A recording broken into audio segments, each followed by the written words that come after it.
Yan mga bap, oh, share ko sa inyo. Last baka Mabalacat, San Fernando. Yan, parang nasa San Fernando lang ako. Masaya naman pag nakakakita tayo ng ganitong lugar, no? Parang nasa Pilipinas lang tayo. Yan, oh. So yan mga bap, break muna tayo dito sa may McDonald's. Pre, may break time din na namamasada mga baps. Patid sa estasyon ng tren. Sabi ko, hindi ko alam yung estasyon ng tren dito.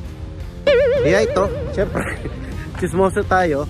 Bumaba ako para makita natin. Meron palang estasyon ng tren dito papuntang LA, mga baps. Wow!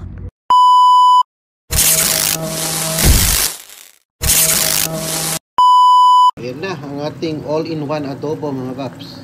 Kaya, all-in-one adobo, diba? Dahil yung sitaw, ina-adobo naman talaga natin. Wow!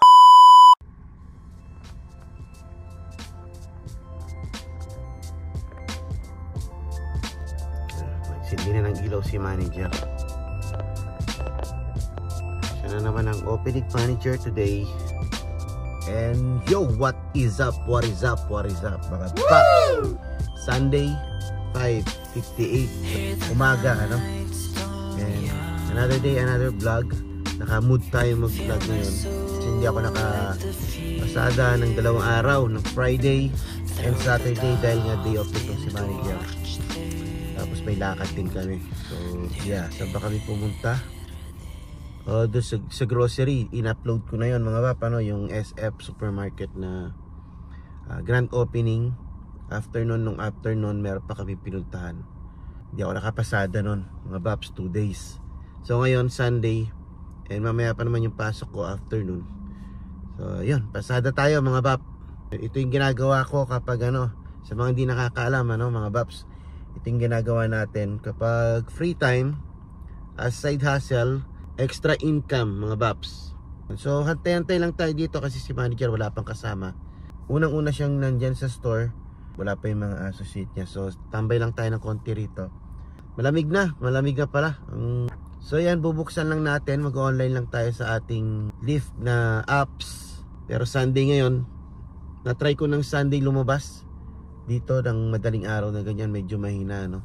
Kasi Sunday is day off dito. Madalang lang yung mga pumapasok na Sunday. Pero try pa rin natin mag-online. Baka at least makakuha pa rin tayo ng biyahe. At least magkaroon tayo ng extra kita, no? Dahil okay naman yung tulog natin kagabi. So yeah, let's go. Update ko kayo kung ano oras tayo makakapag biyahe, our first trip. So mag-start tayo mag-online ng 6 AM 6:01, okay? Update ko kayo mamaya. See you in a bit. So yun, pagbukas ko ng apps mga bap, may pumasok agad, 6:06 pa lang. At good location kasi doon banda sa atin, sa apartment natin banda, doon natin pipick upin sa Dennis. Tapos ihatid natin ng 8 minutes lang. So pabalik na rin tayo sa way na yun. Goods na goods tong biyahe na to. 5.6 lang yata, $5 point something. Pero okay na ba naman, mga baps, tsaka madaling araw. So madaling araw, baka maburo tayo kung di pa natin kukunin. So let's go, punta na natin doon yung first passenger natin.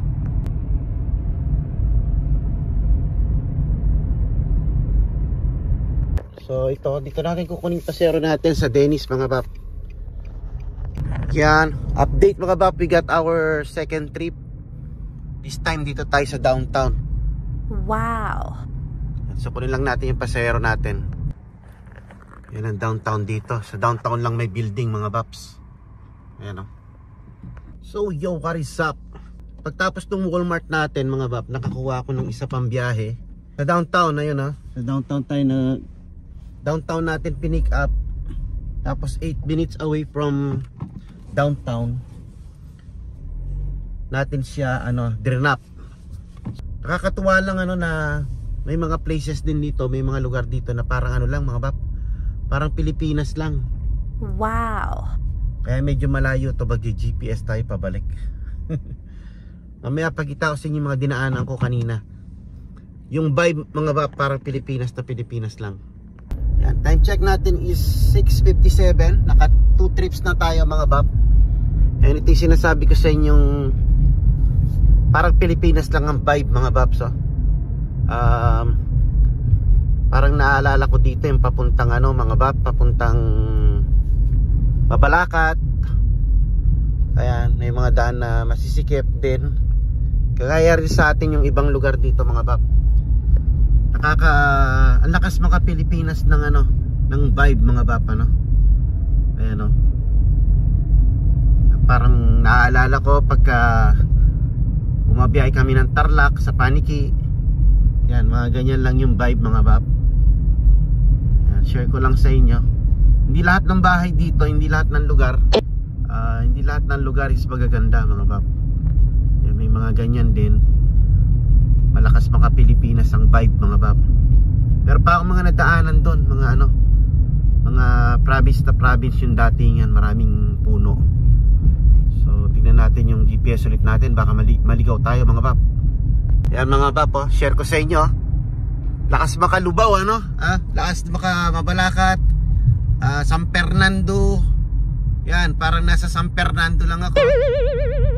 Yan yung mga bahay pati rito maliliit lang mga babs. Yan, ayoko ng lugar na to, Riverside, downtown Riverside mga babs. Ayan, yun yung mga bahay mga maliliit lang, tapos yung daan maliliit din, lubak-lubak din. Parang yung mukha natin lubak-lubak. Ayan diba mga babs yan, ganyan. May mga Filipino vibe na lugar dito. Masaya naman pag nakakakita tayo ng ganitong lugar, parang nasa Pilipinas lang tayo. Yan diba? 7 o'clock AM. So wala pang masyadong sasakyan. And wala pang masyadong sasakyan. Tsaka mga babs, Sunday ngayon, kaya tahimik ang daan. So yan, balik na tayo ng location natin. Dahil ayaw kong kumuha ng biyahe dito, baka ma-stuck tayo dito sa area na to. Hindi naman natin kabisado itong area na to. So yan, balik tayo ng area natin sa Modesto. Mahirap nang makakuha ulit ng biyahe dito at baka may stuck tayo dito. Hindi natin hindi natin sanay, Doon lang tayo sa area natin. So let's go, update ko kay mamaya mga paps. Ayan pala yung sapa mga pap tinawag siya na Riverside or Riverbank. Ayan, ay Riverside pala. Mas maka ng drive mga paps. Itong tulay na to mga bab, nung naalala nyo pag nasa Pilipinas kayo, saang tulay to?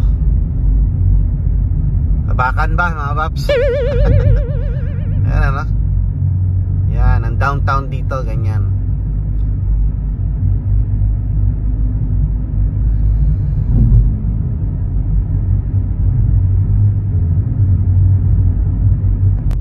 Yon ang update, pangatlong biyahe na natin tong pipick upin natin mga babs.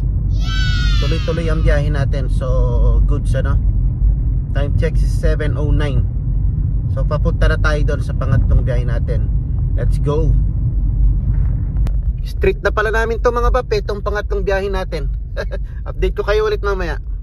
Yo, so what is up mga bab? Ang update, ito namamasada pa rin tayo ng Lyft So naka na tayo, 5 rides ng non-stop mga bab. Time check is 8:59, almost 9 o'clock. So nag-start tayo ng mga 6:30 siguro. So ayun, so nasa 41 pala yung kinita natin. Lapit-lapit lang kasi yung mga biyahe natin dahil nga nakaset ng 5 miles lang ang ating radius yung area na tatakbuhin natin nasa 5 miles lang. So yun ang update. At ngayon nandito ako sa harap ng McDonald's kasi kuha tayo ng kape. Ayun yung McDonald's. So kukuha lang tayo ng kape dahil parang nakamut pa akong mamasada. Dahil kapag umuwi ako mga babs para magkape, baka tama rin na akong lumabas ulit. So sasagad na siguro natin hanggat may sasakay mamaya pa naman yung pasok natin. Pero mamaya kasi magsusundo rin tayo kay manager ng 1. So 1:30. So yun, kuha muna tayong kape dito. Tapos tignan pa natin kung makakabiyay pa tayo hanggang 10 or 11.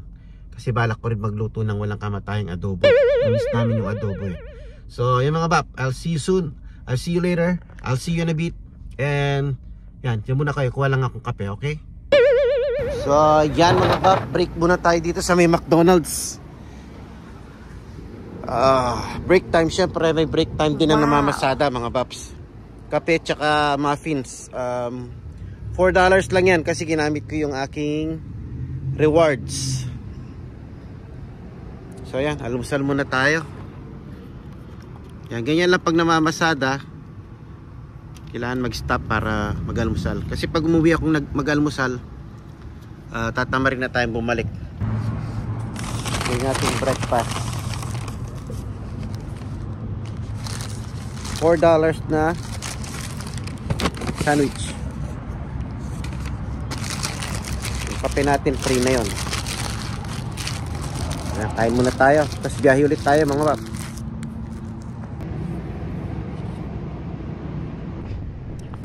Let's go mga bab. May biyahe na naman tayo. 8 minutes away from here.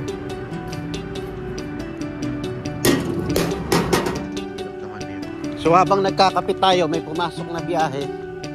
8 minutes away from here, mga paps. So yeah, let's go. Tirahin na natin habang may oras pa tayo. Habang ginaganahan pa tayo, mga paps. Kunin natin yung pang-anim na biyahe. 8 minutes away. At umiinit na, mga paps. Anong oras?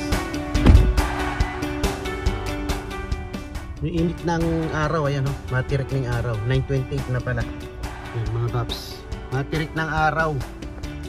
Akalain mo mga paps, nakahatid tayo dito sa may ano, malapit lang sa amin. Nagpahatid sa estasyon ng tren. Sabi ko, hindi ko alam yung estasyon ng tren dito.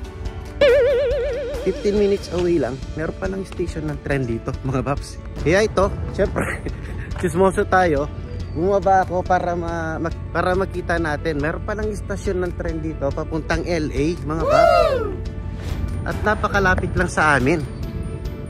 15 minutes away. So, magkikiusyoso tayo kung paano yung kalakaran dito. Ayan o. Yan yung mga pasero ko, mga paps. Ayan o. Modesto Amtrak Station. May station pala ng tren dito.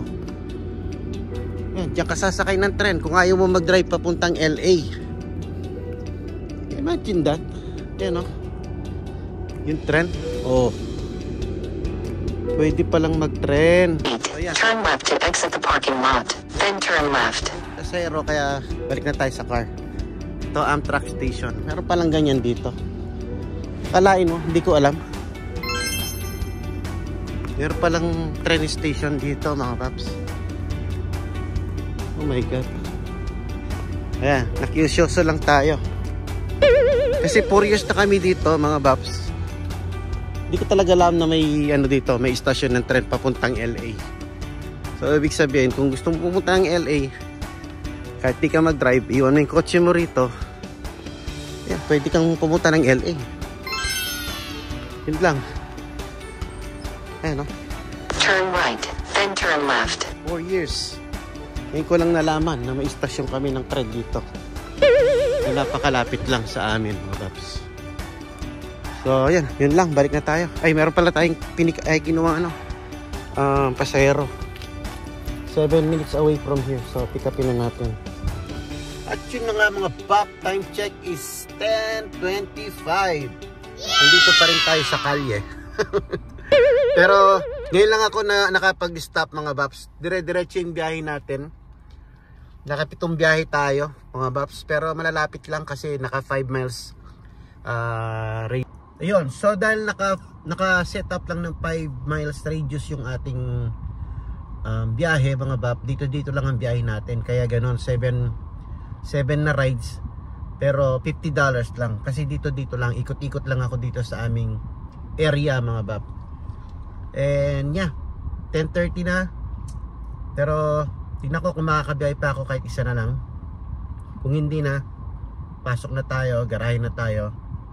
At para makapagluto na tayo ng pagmalakasang adobo mga bab. So yun, Anyway, by the way, highways. Update ko na lang kayo mamaya na kung nakakuha pa ba tayo or gagaray na tayo. Okay mga Baps, see you later. So yun mga Bap, medyo slow na. Chinek ko yung forecast, yung demand forecast ng mga pasahero, medyo nag-slow ngayon. Kaya kain na rin tayo mga Bap para makapagluto tayo ng lunch ng walang kamatayang adobo. So bukas na naman ulit mga Baps, papasada ulit tayo bukas. Yun lang ang ginagawa natin para kumita ng extra-extrang barya-barya mga Baps. Pwede na rin kasi sa wala. So ayan, magluluto pa tayo and then may pasok din naman tayo mamaya hapon. Pero mamayang 1:30 susunduin natin si manager dahil maaga natin siya natin kanina. So nakailang oras din tayo. I-check ko kung ilang oras talaga yung oras na nag-guide tayo, no? So yun, naka 4 hours tayo sakto. 4 hours tapos 7 rides. Kumita tayo ng $50. So lampas tayo sa kota ngayon mga Bap kasi medyo ginanahan ako mamasada, no? Kahit malapit-lapit lang ang ating mga biyahe. Kaya ganon, 57 trips. Pero kung siguro kukuha tayo ng mga malalayong biyahe, baka yung 59 isang trip lang yon.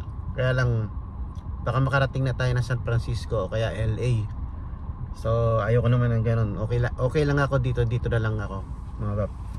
So yan mga Baps, I'll see you in a bit. Mga Bap, ang ating adobong walang kamatayan. Ito natin lutuin. Bawang sibuyas. Yung adobo natin mga Baps, chicken tsaka konting pork. Wow. Pero hahaluan natin ng sitaw kasi marami tayong stock ng sitaw. 2 beses tayo nakabili. At busy manager magbili ng sitaw, so gamitin na rin natin itong iba. Lagyan natin ng twist mga Bap. Adobo, chicken pork with sitaw, diba? Pwede naman dahil ina-adobo din naman talaga natin yung sitaw. Wow. So yan, mamaya ko na napakita sa inyo pag finished product na mga Bap. Yan, isa lang natin ito ng mabilisan mga Bap para mag-brown siya ng konti. Talagyan na natin ang timpla mga Bap. Ating adobo. Adobong pork and chicken with sitaw. O, lahat nandyan na, no? Ayan na, ang ating all-in-one adobo mga Baps. Wow. May manok, merong pork rib, at saka ilalagay natin itong sitaw. Kaya all-in-one adobo, diba? Dahil yung sitaw ina-adobo naman talaga natin. Huling-huli ko siya nilagay para hindi siya madurog. And yan, luto na yan, papalambutin na lang natin.